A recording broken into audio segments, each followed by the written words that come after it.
James Franklin's firing at Penn State, a good thing or a bad thing for the Hawkeyes? We dissect today. Locked On Hawkeyes.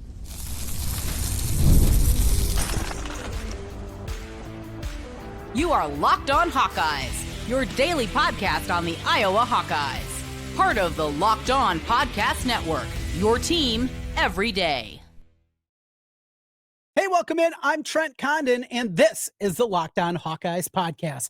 Thanks for making Locked On Hawkeyes your first listen every day. I've been covering the Hawkeyes for over 20 years on the radio here in the great state of Iowa, including currently on the Iowa Sports Radio Network with stations in Des Moines, Iowa City, Cedar Rapids, Quad Cities, and Sioux City. You can catch me each weekday from noon to 2.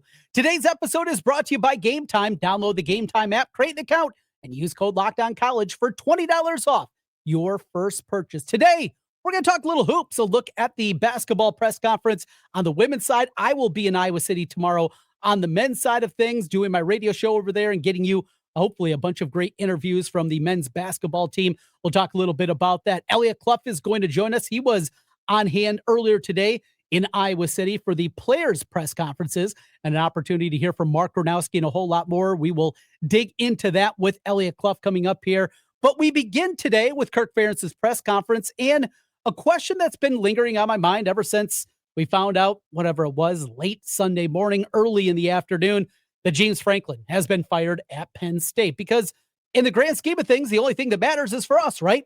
Us Hawkeyes. That's what we worry about, what we're concerned with. Now, I want to start at the top.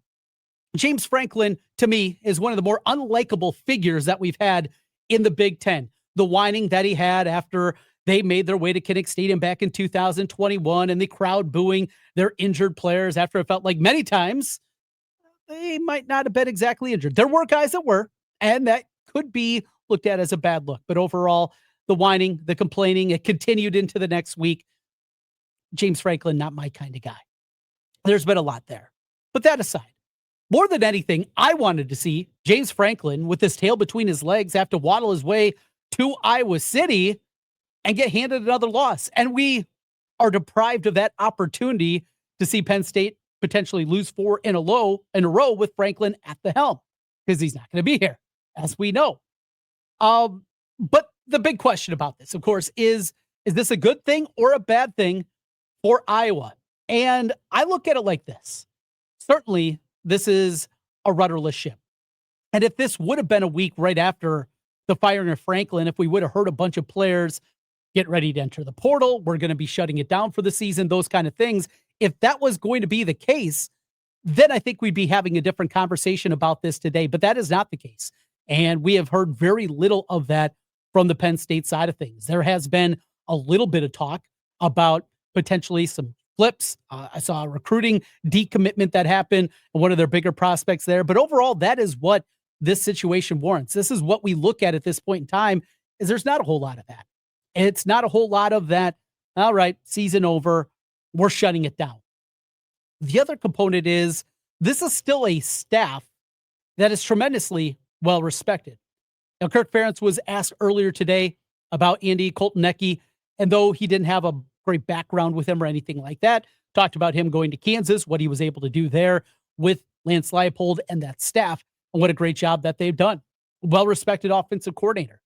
And of course, on the defensive side, Jim Knowles, one of the more renowned defensive coordinators in all of college football, coming in from Ohio State after leading the Buckeyes a year ago, averaging only 12 points allowed per game, playing in that gauntlet of a schedule that they played all the way through, winning a national championship. What he did before that at Oklahoma State really just opened so many people's eyes on what he was able to do. And Jim Knowles, well, he's not leaving. He's still going to be there. Another thing that Kirk talked about is just the players put on the tape. And he brought that up a couple of different times. And it does have that feeling that Kirk is very much working to get these guys certainly to buy in that this is still a good football team. And maybe it does take a little bit, an extra push to get the players there. Yes, every week you're prepared. Every week you don't overlook people. And you certainly don't overlook a team like Penn State, because with the raw talent that they have, this team's still going to be really good. This team is still going to be a team that is going to have studs on both sides of the ball. They're going to have absolute dynamos all over the place because that's what Penn State football is. Now, the good news is Drew Aller is not going to be there. At least we anticipate that that's good news. Ethan Grunkemeyer, though, remember, was a highly regarded guy himself. And though he's just a redshirt freshman, a lot of people think he is the heir apparent, and he's going to be the next great Penn State quarterback. A new look. You don't have a whole lot of time to prepare. Kirk Ferentz was also asked about that and said they just don't know a whole lot about him outside of, no, he's a good player because he's at Penn State. Now, another interesting angle is his backup now is a guy from Iowa, Jackson Smolik, who I saw a ton of times in his high school career at Dowling Catholic. He is now, after being the number 3 quarterback, up to the backup, and a real possibility that Smolik could be coming into this game if A, it doesn't go well for Grunkemeyer, or that Iowa defense gets to him. And we certainly have seen that. My biggest takeaway, though, from all of this, from the press conference today, from listening to Kirk, was just that. I think he is working to get these guys to understand what is still in front of them, what's going to be happening. I also loved earlier today that Kirk went old school talking about Penn State. He's talking about Jack Ham. I mean, he's going way back in the day. Just got an absolute kick out of that. But to answer the big topic, the big question that is out there, good thing, bad thing, the firing of James Franklin, I think it's a bad thing for Iowa. I think this maybe has an opportunity to recenter this Penn State team. And after what we saw at UCLA and them getting off the mat after the firing of Foster, I think that's another angle and another dynamic that certainly points to these things can work. This Penn State team is too good, too talented to be 3-3 and to see their season completely fall apart. Last year, there was not a firing. They continued, maintained another blue blood program in Florida State. And it just kept cratering week after week after week. With this firing, maybe they have a chance. Not that they're going to get back into playoff consideration. They still have incredibly difficult games in front of them, but this thing is not going to fall apart and they're not going to make a bowl game. That's how I look at this and this spot here. Couple other press conference notes for you from Kirk Ferentz's press conference from earlier today. He was asked a little bit about Reese Vanderzee coming back and playing in the game, said he felt fine and going to be ramping up, getting his reps. Also talked about Zach Lutmer. And as we mentioned in the Rapid Reaction podcast after the game, seeing him out there playing a little bit of cornerback, they changed to the 4-3 and some different things. I don't know how much we're going to see this coming up this week, but his versatility is something that definitely showed out, and he talked a little bit about that. He also joked about Jaden Montgomery and his dad, Jerry, of course, on that first team of Kirk's squad. And he laughed about his age.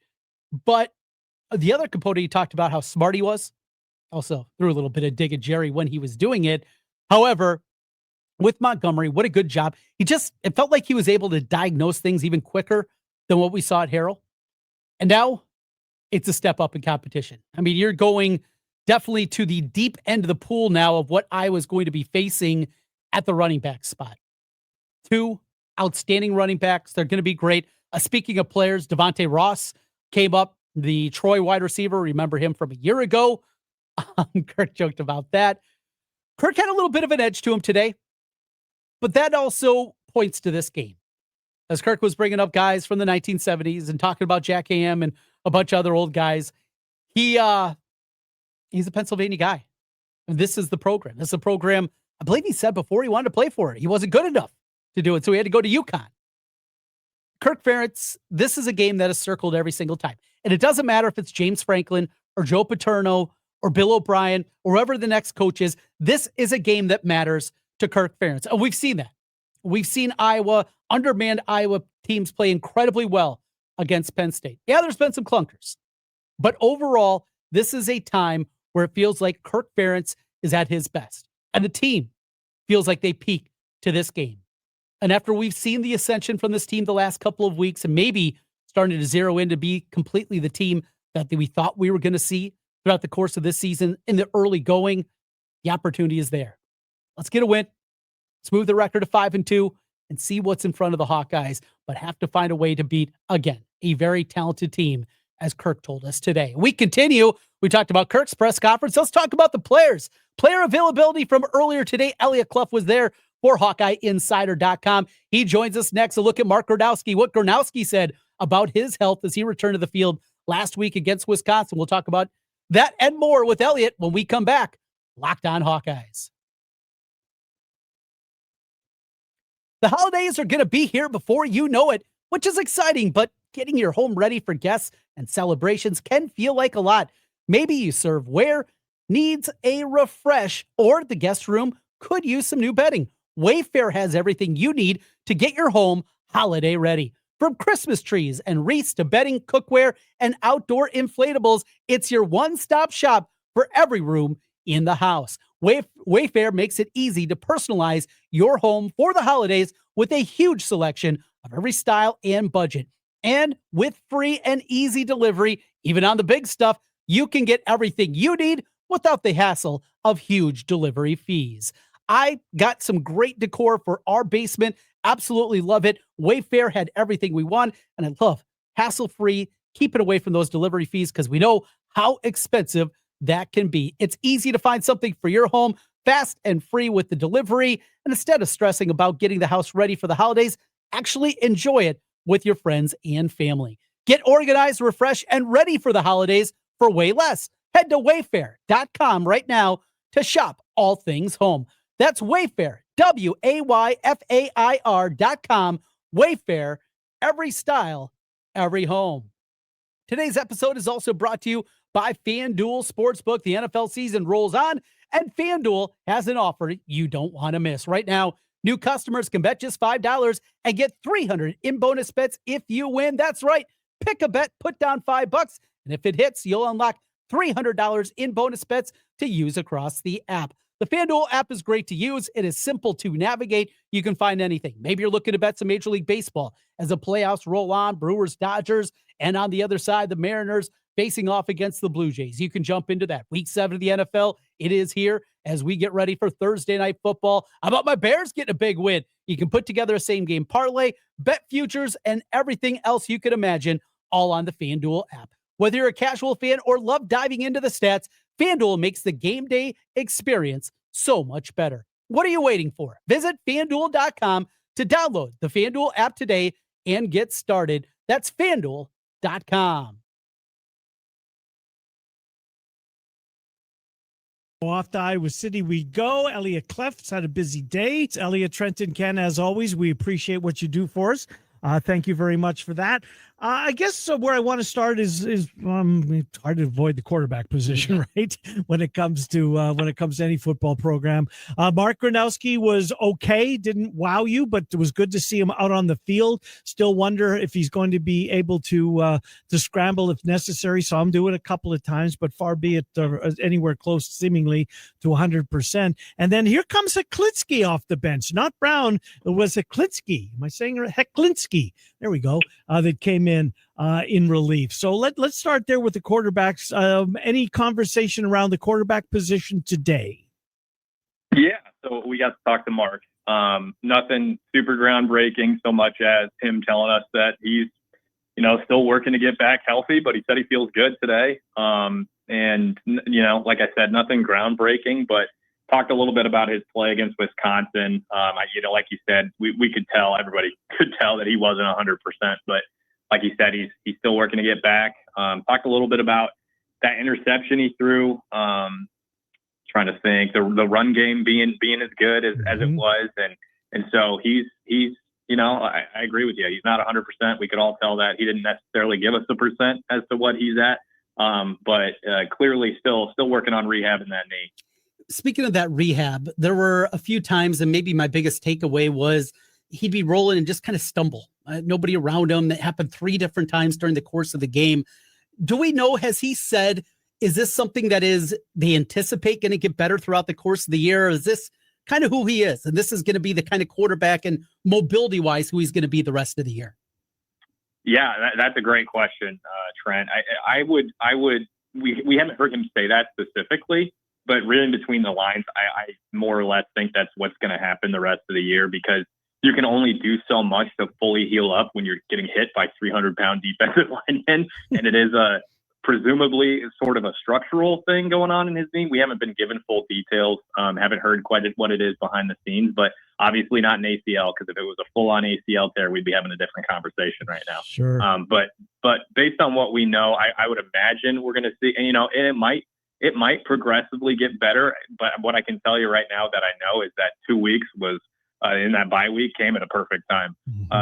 And for him to be able to heal up at least as much as he could over that time frame and to get back. Again, reading between the lines, to me, I think this is a situation where he's going to be a little hampered for the rest of the season. Is he going to, take off and run between the tackles like we've seen? Maybe, but not right now. I'll tell you that. That's for sure. Penn State obviously comes to town and will do so without James Franklin. I'm sure there's a better question for Ferentz to answer, but I'm guessing that, some of the players were asked about Penn State and the fact that it's Franklin's not going to be there. What was their response if that was brought up? Is it, they're just going to do, it doesn't matter who's on the other side of the field or coaching? Kind of what was the response to the Penn State new coach question, if it came up at all? Yeah, you nailed it, Ken. Pretty easy to surmise what they were going to say is that it's just the same as what it was going to be, maybe even an added level of intensity. We saw this, I think, 3 years ago when Scott Frost got fired at Nebraska. Nebraska came to Iowa City and beat Iowa when Iowa had a chance to get to the Big Ten championship game. So that has to be in the back of Kirk Ferentz's mind. When it comes to players, they're just like, we're playing the same team, right? Like this team, obviously without Drew Aller, that makes things a little different. But this team was a top 5 team in the country to start the season for a reason. They brought everybody back. You're talking for a few reasons. You're talking NIL, you're talking national championship. And obviously the NIL is still a factor, but national championship is out the window at this point. How motivated are they going to be? That's the big question for folks like you and me. For Iowa, it's and the guys, what they said is, it's still a talented team. It's still a team with something to play for. And they got to prepare like it. Like they do have a backup quarterback coming in, but he is a former 4-star that has some talent clearly, but has played just a small amount of football. So it's going to be interesting. Obviously, they still have the same coordinators around too, so things shouldn't change too drastically. But we saw how Iowa prepared going into this game against Wisconsin, a team that was pretty down in the dumps, and now they're further down in the dumps because Iowa went in there and throttled them. And you just have to prepare like you're playing against a top 5 preseason team because they've still got the talent. We saw what Devontae Ross did for Troy last season in Iowa City, and obviously they have a ton of other NFL talent on that roster. So that's pretty much what we got from the players, is preparing like they're facing a top 5 team in the country. On the defensive side of the football, we saw Montgomery get his first career start at middle linebacker. Good. I did too. He was fine. He was in the right spots and definitely knew what he was supposed to be doing out there. But like, he made a lot of the right reads. Now it's going to be a step up in competition, and certainly the running backs are going to be a different one than what he saw a week ago at Wisconsin. What'd you think of Montgomery and Harold, not on the depth chart again this week with that injury? Yeah, we got to talk to Montgomery today. So to me, what that says is it's going to be Montgomery again. Obviously, getting the depth chart. That's one thing. You never fully buy into the depth chart with Kirk Ferentz. But getting him today, I think was telling that it's going to be Montgomery again at Mike linebacker. But yeah, I thought he was really good. There were 2 plays that stick out for me on the first half. They stuck out during the game, but especially during my rewatch. For Monday Morning Quarterback that we put out every day after getting more context from the game and rewatching it and, rewinding and seeing what's going on every play. But to me, there were 2 plays that stuck out. He had an early pressure on a rollout by Simmons to the left, which forced Simmons to make an errant throw, just pretty much threw it into the dirt. And then the next play, he took a lead block from their linebacker, who's a big dude, shook him off, made the tackle. And those are 2 plays that, Jaden Harold may have very well made that first play with the pressure, but the second one, like, Jaden's ability to read and react with speed is, I think, better than what we saw from Harold so far. And granted, we didn't get to see a ton of snaps of Montgomery on defense because how awful the Wisconsin offense was. And like you said, a step up in competition. Even though Penn State hasn't played great, they still have the personnel. They have way better personnel than Wisconsin does. But yeah, I thought he was good. And like, you can talk about the physical limitations of him being a little bit shorter. You can talk about things like that. But I mean, he kept talking about preparation over and over and over again today. And I don't know that, and I'm not saying that Harrell hasn't prepared. Like that's not what I'm saying, but that's something that Montgomery continually pointed back to. And what you thinking here going into the second week of him starting is prepare like you did the last 2 weeks as well. Prepare like you did on your first start, because that was an indication. His preparation, if that's really what it is, if that's what he's pointing to, it was really good. I thought there were a couple of plays that he really showed his ability to read and react with speed. And when you're a Mike linebacker and you have to, for the Iowa defense, where the defense funnels tackles to you, you have to make the right read and you have to react when you make that read. So, and that's what Montgomery did. And I think Harrell has lacked that a little bit. So you want to see more of that from Montgomery. My last thing for you, let's try and finish up if he's got something. I think Brian Allen met with you guys. Did Graves, and if so, and if he didn't, did he get a good-natured ribbing from his teammates for not being able to house that pick, getting as close as he did? That's awesome. What? Yeah. Even from the offensive line. Nice. Logan Jones was saying, hey, you're repping the fat guys out there. You got to go do something with it. So, and I don't know if you guys saw this from me on Twitter. I think we got to start calling the defensive line the cookie dough boys, because they're getting pretty good. more interceptions than the secondary. So, which, by the way, Seth Wallace is still referring to the secondary as the no boys. So especially now that the defensive line is carrying the weight of the turnovers. So awesome. Yeah, been good stuff. Final thing for me, we're going to see a redshirt freshman making his first career start in Grunkmeyer this weekend. His backup, though, is Jackson Smolik, kid from Dowling Catholic, and didn't have an offer from Iowa State. He's coming home, Trent. He's coming back to Kinnick Stadium, and we know young quarterbacks at Kinnick in a night game, not exactly a place that they normally thrive. In fact, we go back to the last Penn State-Iowa night game in 2021 after an injury to Sean Clifford. That backup was not ready to play. What do you anticipate quarterback-wise, what we're going to see this week? And do you know anything at all about the starting quarterback for Penn State? Yeah, it'll be Gronkmeyer. Like I mentioned, a 4-star kid that was obviously highly recruited. I think he was a top 10 kid in that class. Was he really? Wow. So yeah, not lacking in talent. It is about what I mentioned with Montgomery. It is going to be about preparation. It's going to be about chemistry, because Drew Aller wasn't great this season. I think the mixture of him with Kotelnicki was not particularly good, their offensive coordinator. But like I said, I mean, what happened with Nebraska? Granted, that's a different situation. I guess they had their starting quarterback coming in here, but yeah, man, I don't know a ton about Gronkmeyer other than the fact that he was a 4-star kid, that he does have that talent. So it's going to be different. And if you're Phil Parker, that he's been dialing up the pressure, and that's going to make Gronkmeyer really have to make some quick throws, make some quick reads.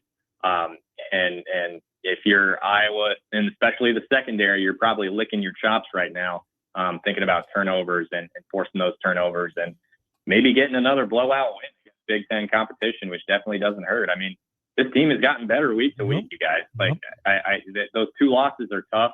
Iowa State, when they were way more healthy, Indiana looking like maybe the best team in the country. Like, Iowa might be a lot better than what folks gave them credit for to start the year. So should be a fun one this weekend. Eliot Clough, 24/7 Sports, HawkeyeInsider.com. Eliot, thank you as always. We'll try and run you down next Tuesday. Thank you, sir. Appreciate it. Sounds good. Thanks, guys. Yeah, thank you, Eliot. Good stuff. Eliot Clough joining us and taking a look at the players' press conferences from earlier today. We continue Locked On Hawkeyes. It was a busy day in Iowa City, and it'll continue. Some basketball talk. Women's basketball media day today. Some news and notes from that. And tomorrow, it'll be the men's turn. We'll talk about that. And are the Iowa women underranked? We continue Locked On Hawkeyes. College football is here, and we couldn't be more excited for it. Everything that happens. I can't wait to get to my tailgate on Saturday. The rivalries, the energy in the stands, there's nothing like it. But let's be real. Actually getting tickets can feel more like a battle than the game itself. Endless queues, hidden fees, prices jumping at checkout. That's why I use Game Time, the app that gives the advantage back to fans. It's the easiest way to score last-minute tickets at the best prices with no surprise fees. What you see as what you pay. I pulled up Game Time, and in just a couple of taps, I saw some amazing deals for Iowa against Penn State coming up this weekend. It's a sellout, but it doesn't matter because they have tickets for you on Game Time. The app is super simple. You can see exactly where you're going to be sitting. And my favorite part of Game Time, no more worrying about those surprise fees at checkout. The price is right there for you. What you see is what you get. Take the guesswork out of buying college football tickets with Game Time. Download the Game Time app, create an account, and use code LOCKEDONCollege for $20 off your first purchase. Terms apply. Again, that's promo code LOCKEDONCollege, LOCKEDONCOLLEGE for $20 off. Swipe, tap, ticket, go. Download Game Time today.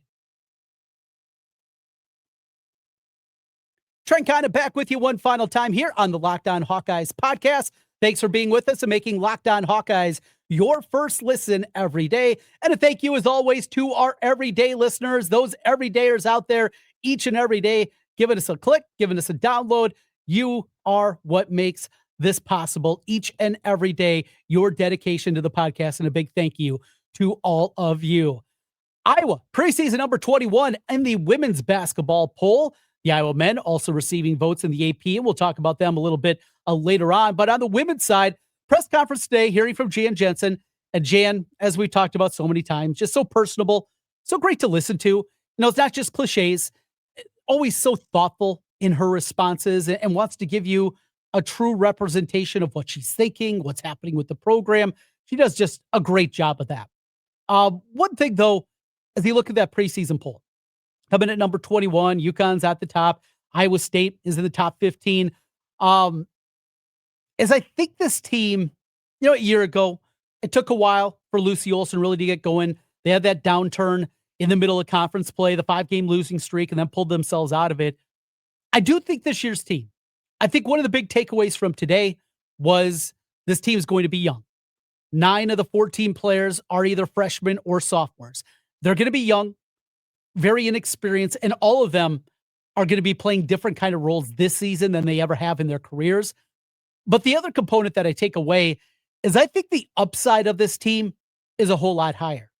And I won't be surprised, coupled with the non-conference schedule that Iowa has, if they fall out of the top 25 at one point, maybe early this season. However, by the time we get into February and into March, I think that this team has an opportunity really to do something special and make a push to that second weekend and make a run once again in the tournament. Not that they're going to be playing for a national championship again this season.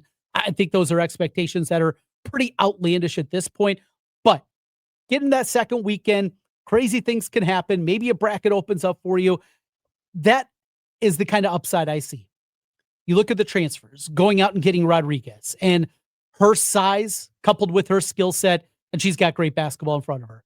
Obviously, what they have now in the middle, with both Hayden and Hayes playing the 5, and then being able to play Hannah Stolke at the 4, increasing her range and making her a more versatile player. The ability of those posts all to run the floor well and what they're going to do. Addie Deal, there's going to be growing pains, no doubt, but the opportunity for her to come in right away and be an impact player and on and on. You couple that with the veterans. What we saw from Kylie Feuerbach on the back end of last year, you know, Feuerbach really showed the versatility as a defender and being able to guard a bunch of different positions and do it at a high level. You know what you're going to get out of McCabe shooting the basketball, maybe even more of her skill set being elevated this season. Again, it's down the road. It's maybe a conversation we're having in 2026, but I think this team really has a chance to get a lot better, maybe even have a chance to be a better team than what we saw last season. Tomorrow will be the men's turn, and I will be there in Iowa City. We will have a conversation with the head man, Ben McCullum, also Bennett Sturtz. We'll have both of those for you, and hopefully a whole lot more coverage from Iowa City tomorrow here on Locked On Hawkeyes. As always, thanks for making Locked On Hawkeyes your first listen every day. We'll talk to you again tomorrow from Iowa City. Until then, go Hawks.